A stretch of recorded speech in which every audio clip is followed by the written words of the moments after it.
On July 13th, we lost our baby who had been growing for 23 weeks. And Dorothy also fell really, really sick. She ended up in the ICU and was also in a coma for a while.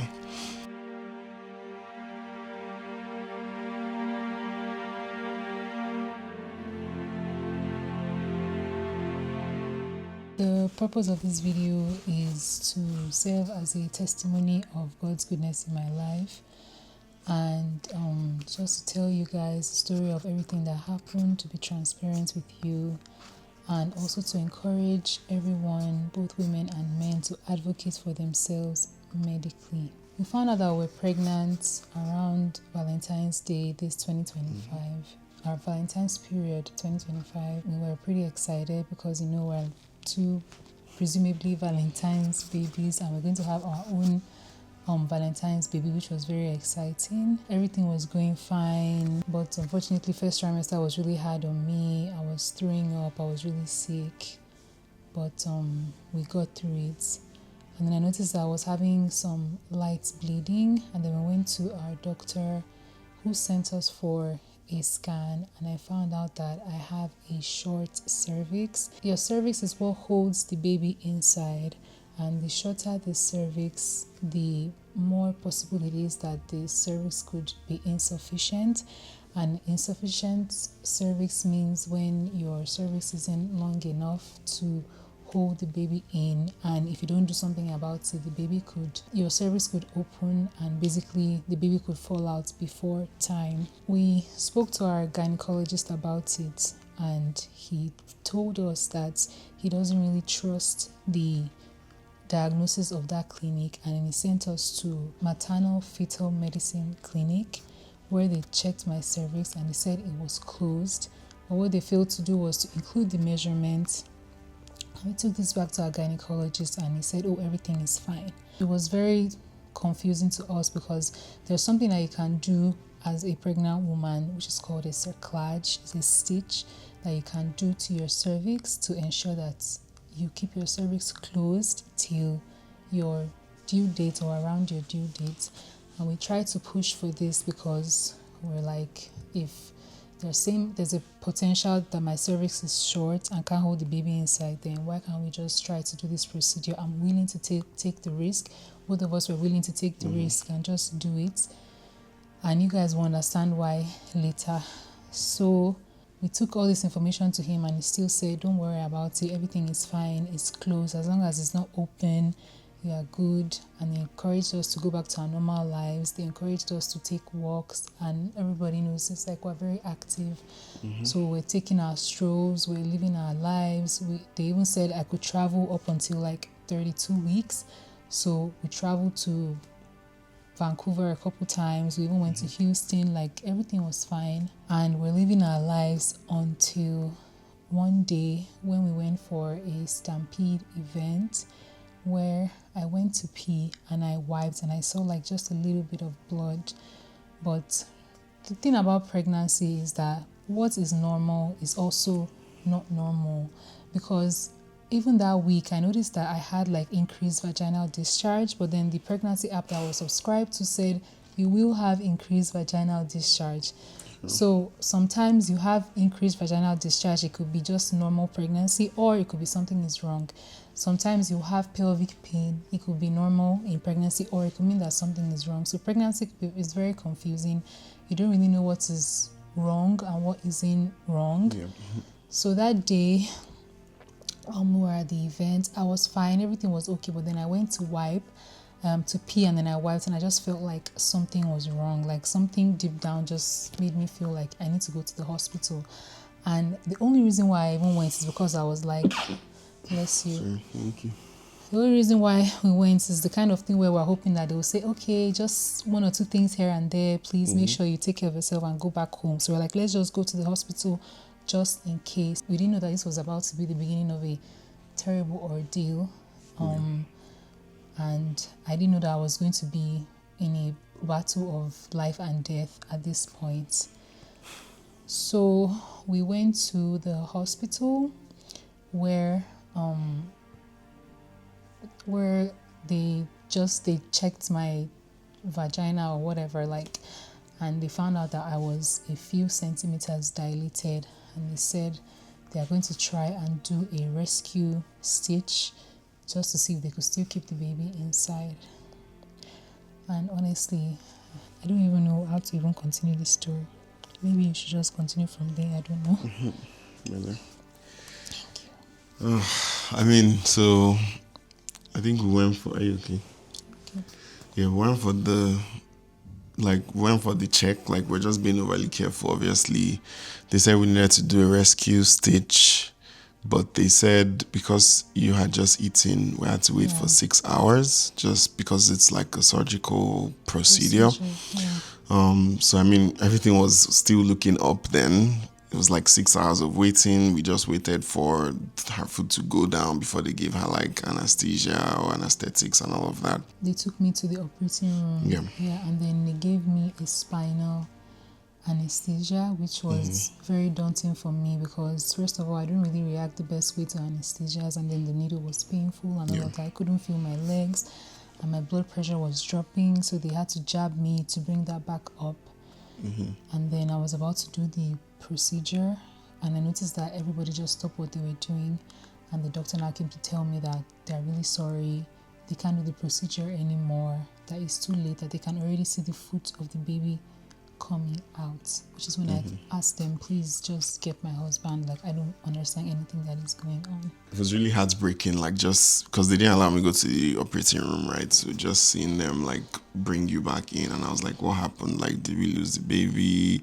Did anything go wrong? And they were like, they couldn't do the stitch just because they could see, like, because it's also a careful procedure, which, I mean, there's a timeline for when to do it, but when it's already open, like, there's a chance for the membrane, which is like the sac that shields the baby, to be poking out. So I think they said they could see that poking out, and they could see like a foot bridge of the baby poking out. So I don't know how you felt at that point, but it was already like all hope was lost, right? I think they took us to another ward because in their minds they were like, your body will probably like eject the baby soon, or you get more dilated and all of that. And we're there for like till morning for like quite a few hours. At that point, we were already about like 22 weeks gone. The NICU people had already come to talk to us, and they told us that for 22 weeks, there's really nothing that they can do. But if we get to 23 weeks, that there could possibly be something that they could do to help the baby survive. Yeah. We tried to see how long we could wait it out. Yeah. I think we waited for like maybe another 6-8 hours. They saw like that the baby wasn't coming, so they moved us to another ward, and that was now like where, I mean, we started having more hope because we're now doing our own research of people who have gone through the same thing, or people who had like that cervical thing and their baby still stayed in there even though they had dilated for a while, right? They had to check you a couple of times as well. I mean, which is also a risk factor because when they check you, like different types of bacteria from like gloves and all of that could get into your body. I think we were there for another week. Yes. Like a week plus, you were just in the hospital. We were both there. I had to sleep in the hospital. Like our whole lives were on pause. Because I think we got to the hospital, was it July 6th? 6th of July. 6th we of got to the July. hospital on the 6th of July. So we had already spent a few days because they wanted to keep me as long as they could just to see what was going to happen, because obviously they can't send me home at that point. The baby could come anytime, and they had to be there to like give me medical care. But then, so we tried, because I was on bed rest. Basically, I couldn't even stand up to shower or to even pee or whatever. Like, they had to put me on bed rest just to see how long they could keep the baby inside, because we really wanted to just reach the week of viability and then re-explore our options. So we did get to the 23rd week, but then that was when my water broke when I went to pee one time. And the doctor had already told us that the water could break anytime. Like, it's not about standing up or sitting down or whatever. Like, the water could break anytime. And then once the water breaks, like that, you also can predict that it's either the baby comes immediately or you're still able to just still keep the baby inside as much. So they also gave us some other options as well. They told me that I might have to do a classical C-section if I wanted to save the baby, which is something I call like a T section, which means C sections they usually just do one line, but horizontally. But for this one, they do like a T, which is kind of like the length of your uterus, and that could affect future pregnancies. So between the two of us, we said we weren't doing the T section, and then my waters broke, so obviously they had to examine me again, and by examining I mean they literally put their fist into my vagina and open it up to see how many centimeters I'm dilated, and I think I was still about like 4 cm dilated, and usually once you're dilated that far, it's kind of hard or rare to go back.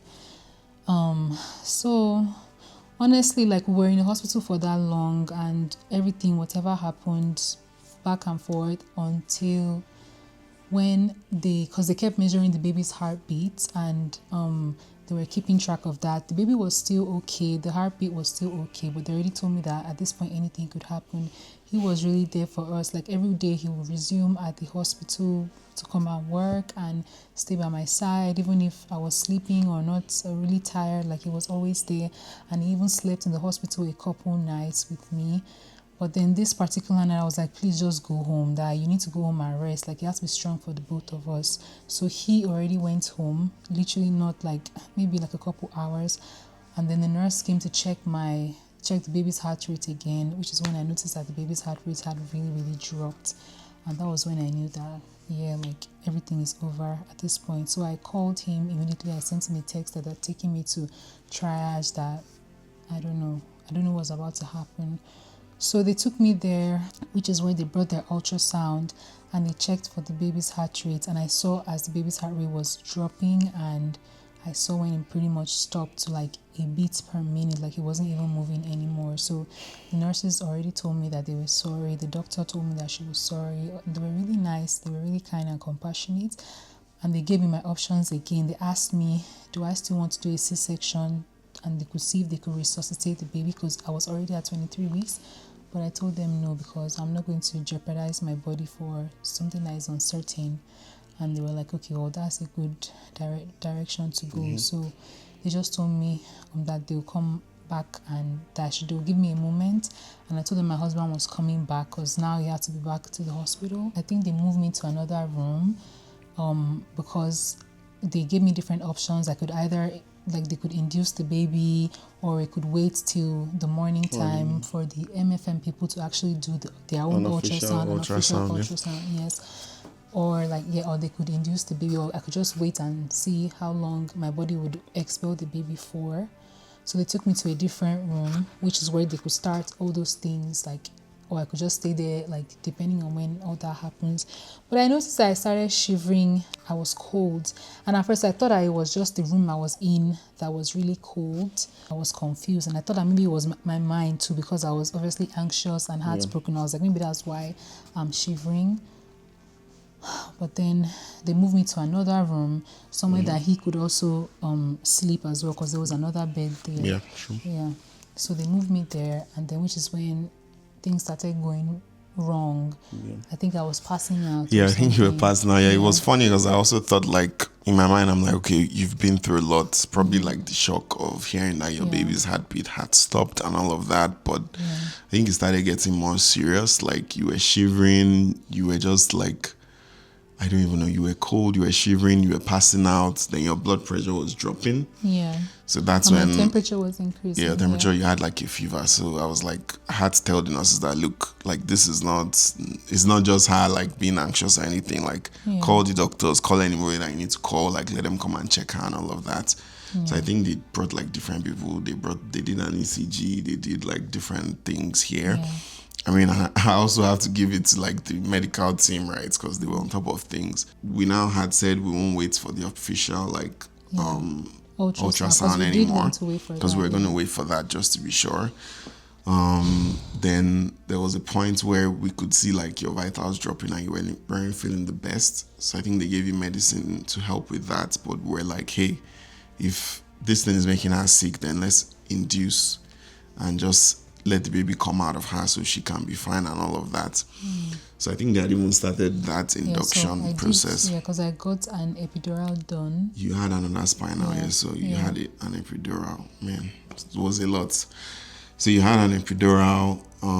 Then they did the induction, and the induction takes time. I think it takes a few hours, like 6 to 24 hours or so. Yeah. So we did that. Then there was some points where everything was just like going down, like your blood pressure or your temperature was going up and all of that. So it was like a very serious situation that they had to call the doctors in for. And the doctors were like, I think like 3 doctors or so even came in, and they were checking you, and they were like, guys, like we need to do something right now, that there's a possibility of you having an infection and that could like affect your health, affect your life. So they were like, we had like two options since like the induction was still taking its process. Like they said we could either do the T-section, which would put your future pregnancies at risk, or we could have a D and E. I don't know what the D stands for. Dilation And evacuation. Yeah.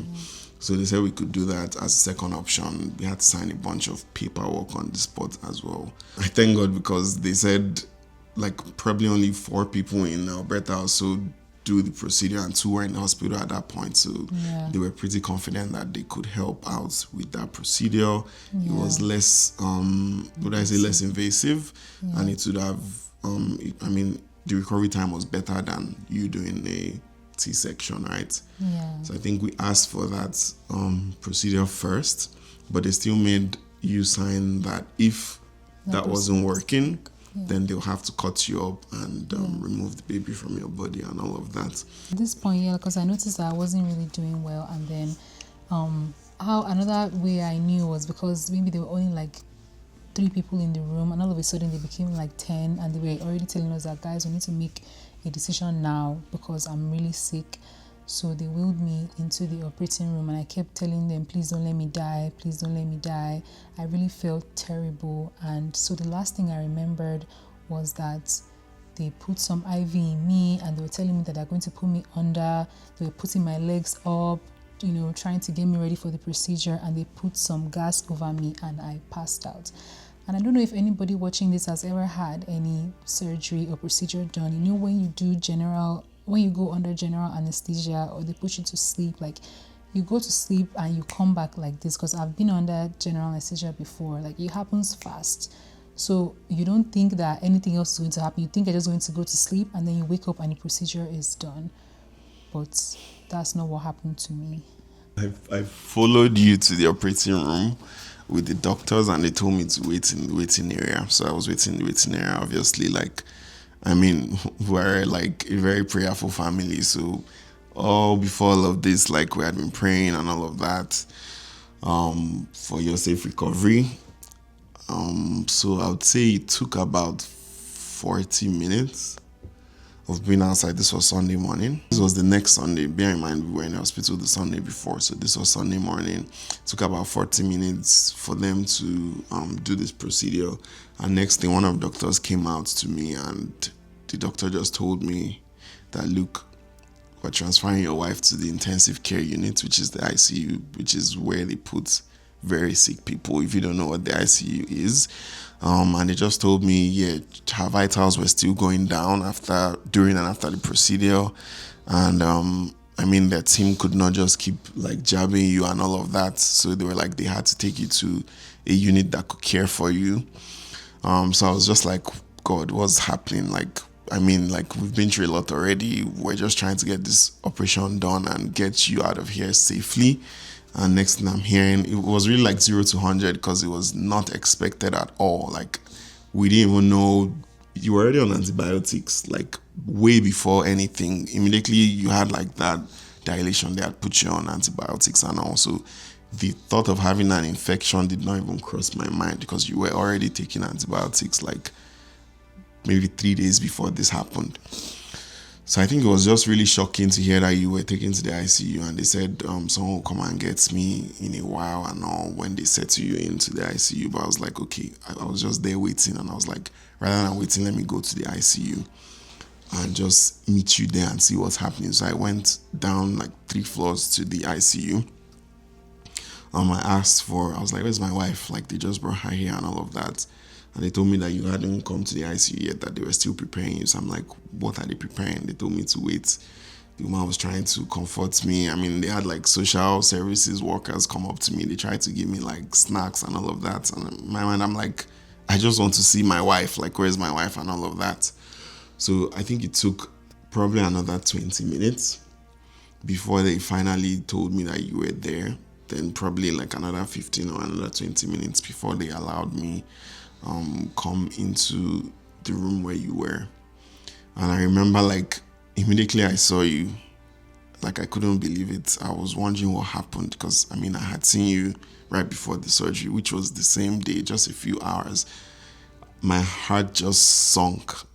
Like I was like, God, what is this? Like what's happening? Because you were on the bed, you were put in a coma, and you had like a lot of tubes.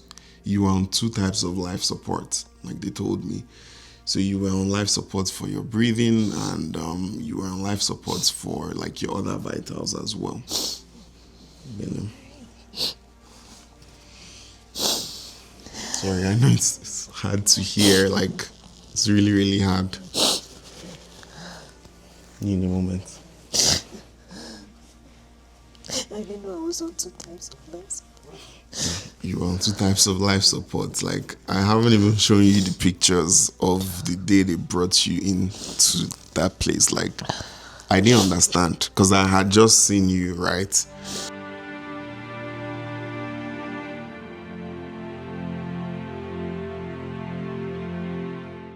Because I was asking, I was like, what happened? How? Why? Like she just went for this procedure. Like what's happening? And they just kept telling me, oh, this woman right now is a very sick lady.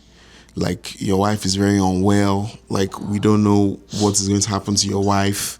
So they were literally telling me it was 50-50. Apparently, they said I went into something called sepsis shock.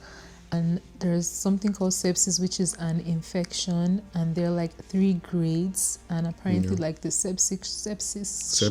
Yeah. Septic, I don't know. Yeah. The shock is like the 3rd grade, and at that point, it's like a 50% chance of life or death. Yeah. And apparently, I was in that grade 3, so basically, I was fighting for my life at that point. Yeah. It was crazy.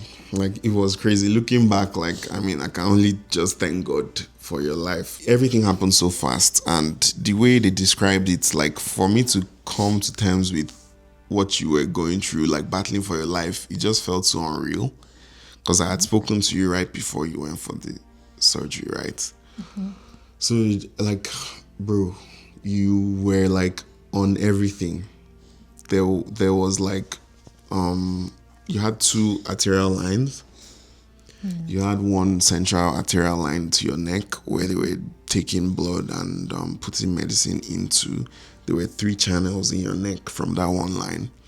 You had another arterial line on your hand, which was monitoring your blood pressure. Because your blood pressure was still going low. You were on at least 10 IVs. The first day I came, there were 10 drips connected to your body, like feeding your body with antibiotics, like 3 or 4 different types of antibiotics, blood pressure medicine, the medicine for sedation, and the medicine to put you in a paralysis as well. Because they said you just needed to be still for your body for you to even go through all the setup of them putting those tubes into your mouth. You had a feeding tube in your throat as well.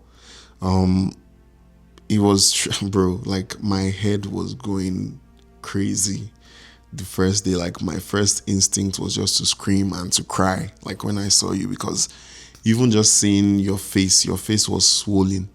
And like I said, I was with you a few hours ago, your face wasn't swollen. So I asked them, I said, why are eyes swollen? Why is her face swollen? Why is everything, like this is not how she was just a few hours ago.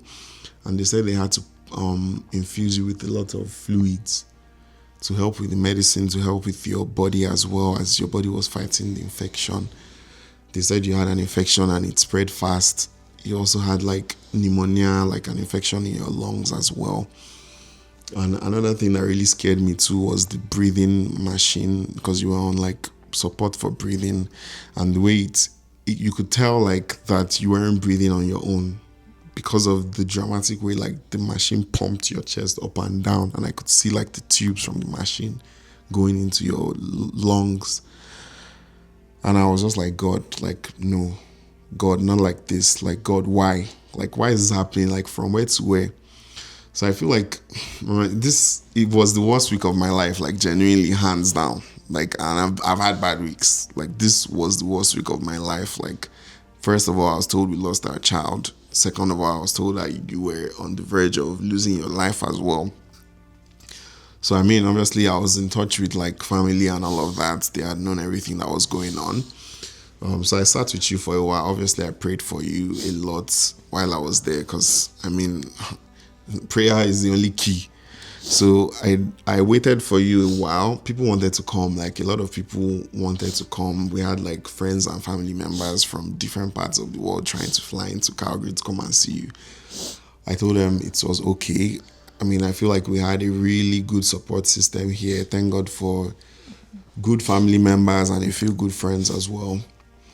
So I was like, everybody should just stay still and just keep praying for you that we'll get through this. I sat there with you. I didn't want anybody to see you in the ICU, even like our family members, because it was really heartbreaking. Like, anybody seeing you that loves you would burst into tears, like seeing you the way you were.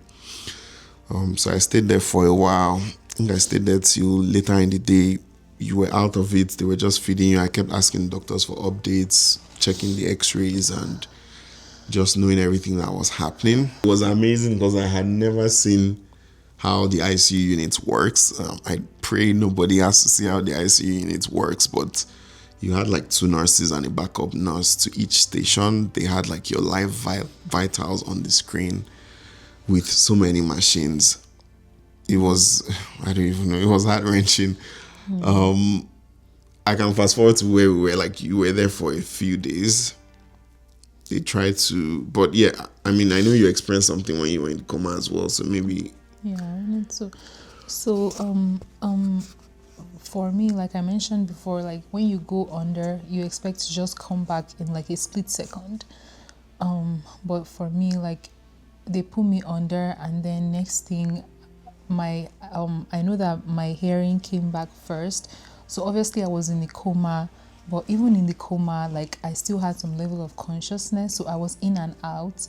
And then my hearing came back first, and then my eyes were closed, and I was in a state of panic because I was like, wait, last thing I remember, I was in the operating room, which means after that I should be out in a ward, like fine. But why am I trapped in my own body? I felt trapped, like, and then the first thing I heard was that there was a machine that was pumping something, and I realized that, wait, is it my lungs that they're pumping? Because I could feel like there was something that was breathing for me. So when I regained like that slight consciousness, I was confused, like, do I breathe for myself, or is this machine breathing for me? And after a while, like I tried to breathe for myself, but I feel like it wasn't working, so I stopped. But then I didn't suffocate because something else was breathing for me.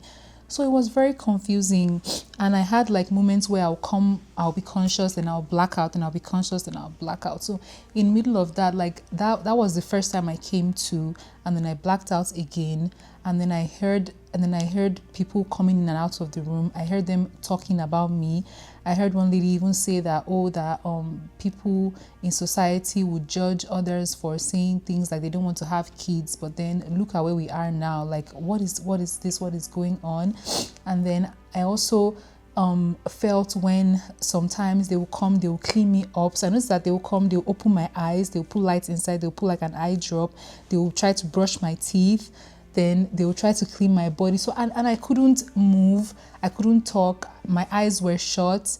I even heard one nurse saying something like they wanted to tape my eyes shut, and I noticed that when my eyes were open slightly, I could see.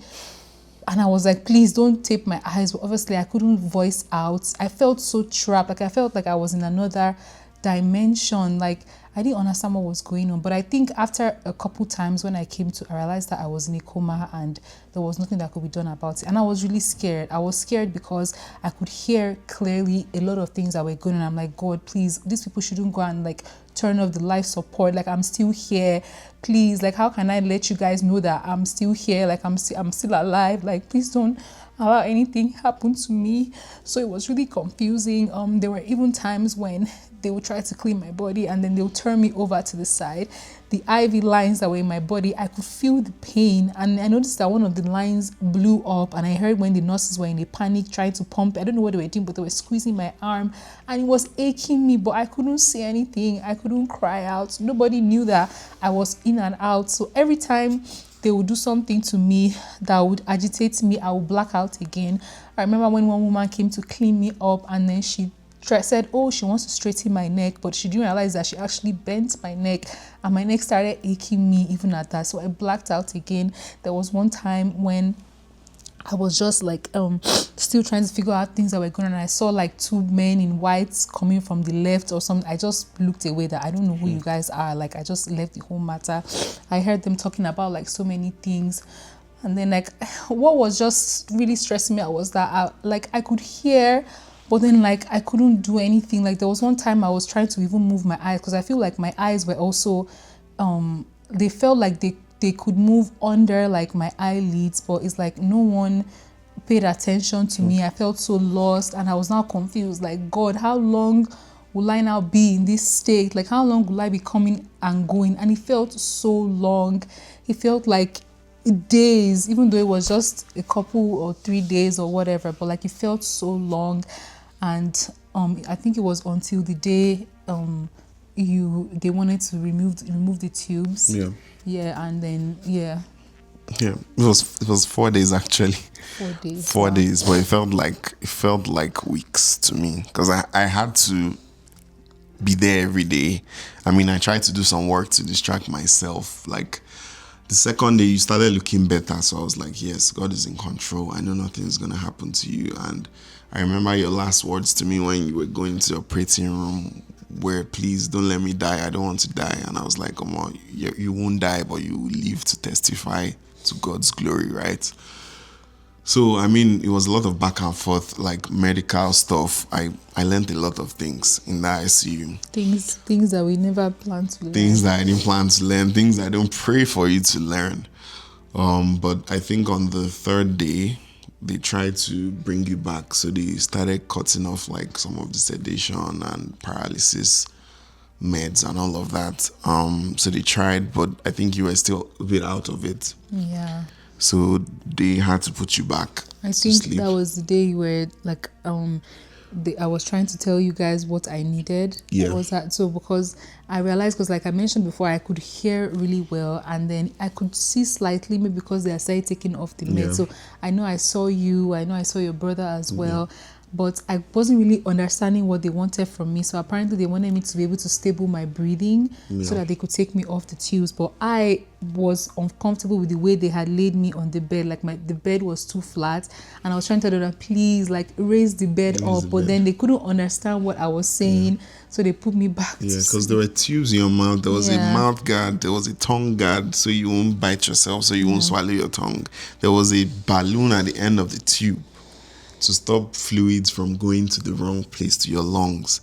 So it was quite a lot. And you were trying to talk, but I was trying to tell you, like, don't talk, just breathe, take slow, deep breaths. But I didn't understand. Yeah, but you didn't understand. So the guy was like, nah, man, like, we're going to have to put you back to sleep and all of that. And I mean, it was sad for me because I'm like, God, like, this is someone that is already awake and they're going to put her back. Like, I don't want anything to happen to her. So, I mean, we kept on praying, obviously. They put you back to sleep. Had to be the next day again. So the next morning, I even dreamt about you that night. I told you, but the next morning I was like, God, this is it. Like, we're living this coma today. Like, we're living it. I mean, like, I don't even know where to start from. It's so emotional for me.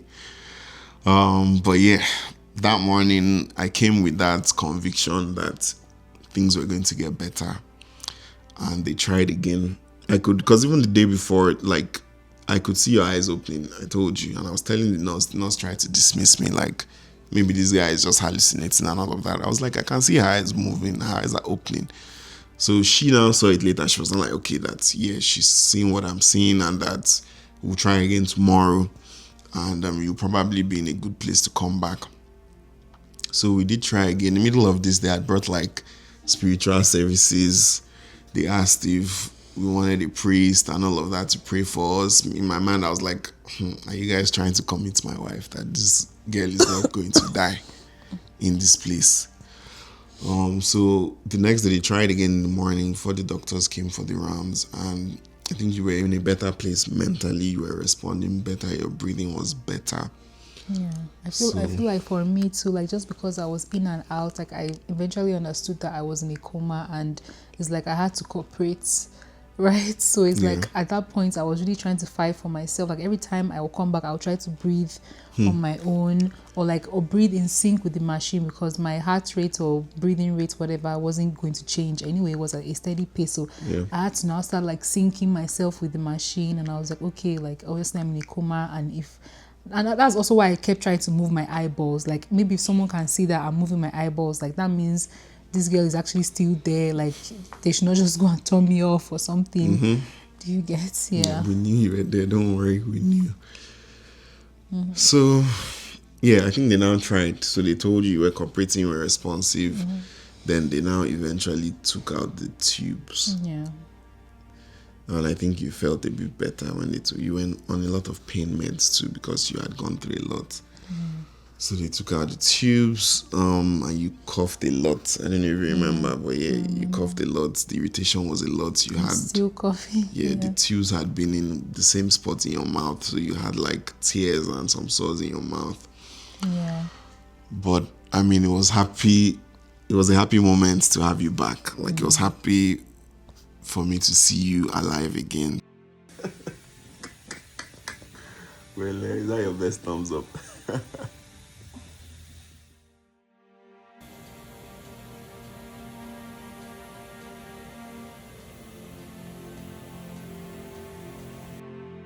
Your talking wasn't the best, but I'm still recovering. you're still recovering, yes. But then, like, I couldn't even hear you a lot. You were just like slurring. It's like it felt like you were learning how to talk again. Yeah, I was learning how to talk, and I was learning how to breathe. You were learning how to breathe again. You were coughing and spitting a lot because of where those tubes had been. Then the doctors came in. They were monitoring your vitals still. They still gave you a bit of oxygen and some other things for your vitals to be stable. But funny enough, right after the tubes went out, the doctors had a meeting, and they did say that they were thinking of letting you go soon. Now, how soon, we didn't know. And it was so funny because in like the next 3 hours or so, they said you were going to be leaving the ICU that day.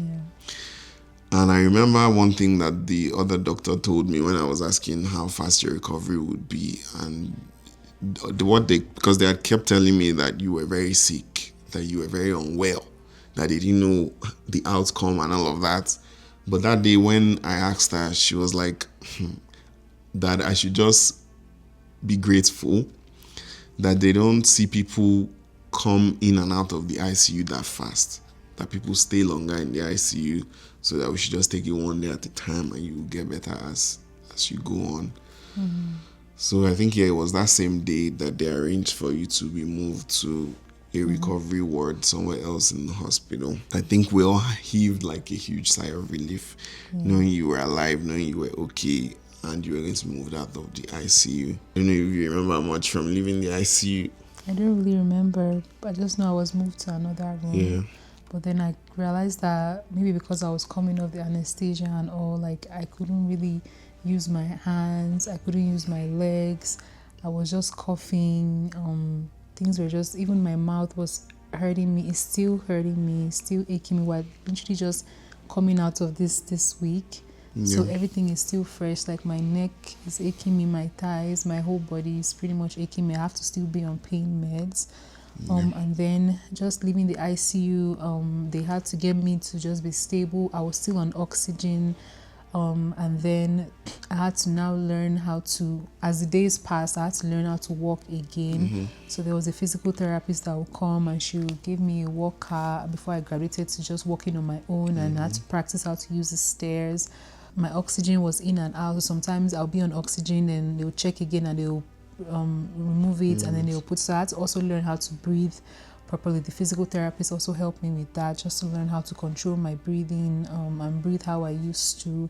And then even eating was so hard because my gums were aching me. They still are aching me from being intubated. My tongue had sores on them. My throats, I'm still dealing with my sore throat, still coughing here and there from being intubated. But I think as the days went by, I also tried to fight for myself because I knew that there were some goals I had to hit. Like my physical therapist had to mark me off. I had to be able to get up and pee because I had a catheter attached to myself, so I couldn't pee. It was collecting my pee into a pee bag because I couldn't stand up and pee. So I made sure that they removed that one. I told them I can get up, I can go and pee anytime. Remove the bag. The physical therapist also, like every time she comes, she tells me, "Do you want to practice?" I say yes. Give it to. I'll practice it. And then I also had the line in my neck, which was also starting to ache me. So I asked them to take it out. So now my neck isn't even straight right now. I'm always bending it because the tissues have to like reform. And then I have bruises all over my arms. The other day I counted no less than 19 spots where they had poked me to put IVs in me to draw blood. And it was also very hard finding my veins. So sometimes they will try to poke me, no blood will come out. They will poke me again in the same sitting, try to find the IV. They even had to find an anesthesiologist to come and find where to put the IV in my arm because my veins are so small and it's so hard to find. But all this happened, and in the meantime though, so many people were praying for us. Like people around the world were praying for us, and I want to thank all our family and our friends for supporting us at this time. They really took time to pray for us. Friends of family, family of friends, everyone. Like you said, people even in Canada, they wanted to like fly in and just come and help, but we're like, no, everybody, don't worry, they're taking care of me, everything is fine. So they really prayed for us. And then the hospital team as well, like I have to give it to the doctor. Like she really came through for us. Like she acted so fast. I could see the concern on her face. She told us that, look, we have to get things moving now. I have to give it to her. But then again, to our other gene, which is why I said that please try to advocate for yourself medically. If you feel like deep down you want to do something, you are ready to take the risk or whatever, let your medical provider know. Be ready to fight for yourself. If they say no, have them document it and say they declined this thing, because now obviously this is something we just have to move on from, because we have no proof that we ever had that conversation, right?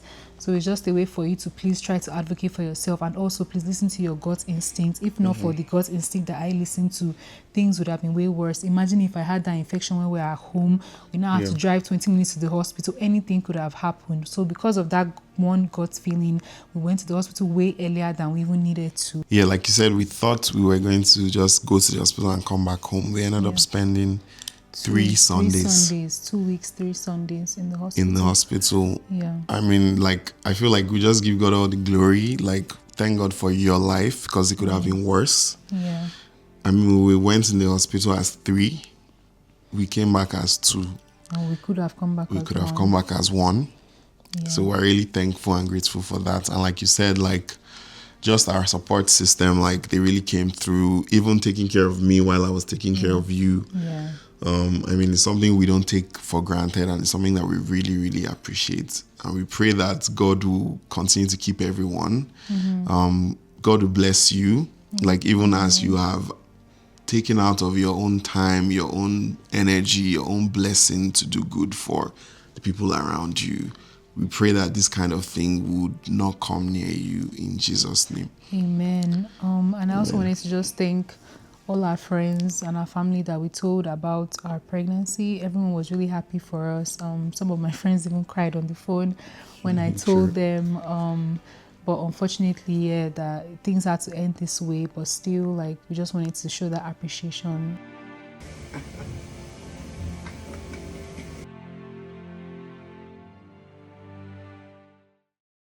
Now, the reason why we tried to advocate for ourselves this time is because last year we also had a loss. We made a post on Instagram, and I know some people already speculated that we had a miscarriage. Yes, we did. Just wanted to let you guys know. But that time we weren't ready to talk about it. We didn't plan to ever talk about it. But now that this happened, we just also feel the need to mention that we did have a miscarriage then. But that was about 13 weeks.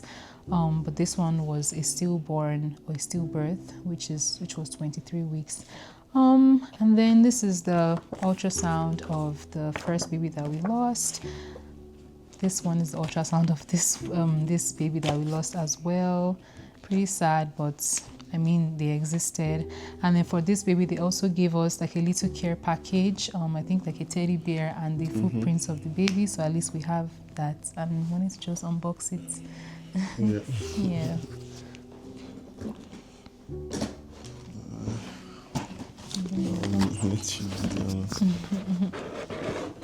So this is just a blanket that they gave us. This is a small toque. Which one is this one? There's some prints there. So these are the prints. The card says there is no footprint or handprint too small that it does not leave an imprint on the world. So it's just a tiny footprints and handprints. I don't know, it feels sad, but I feel like it also brings some level of peace to my soul. I don't know. There's like a memory card in here. And then they're like photos. I'll check it out. I'll check it out. And then it's just a little poem talking about the whole thing. And this is just like a box. That's the imprint. Is that the imprint itself? Okay.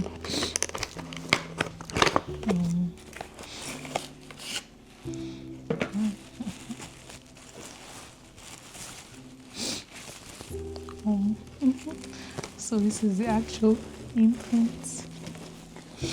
So tiny.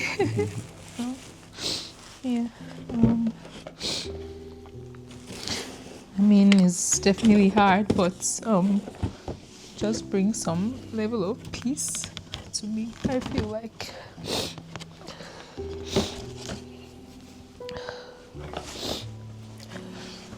This too shall pass. Yeah, I mean, so that's it. I mean, really, we just wanted to kind of like share, first of all, our testimony, share that we're grateful for life, even though things didn't go how we planned them or our way. Yeah. I mean, in all things, give thanks, right? We also wanted to appreciate everyone who was there for us, family, friends, the medical team. And I mean, I know a lot of people might feel like they need to reach out because you're probably just finding out about this. I mean, we may not respond immediately, but we know like your thoughts and prayers are with us. So we'd like to say thank you in advance as well for that.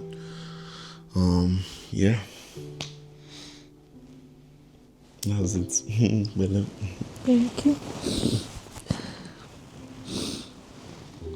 This as well.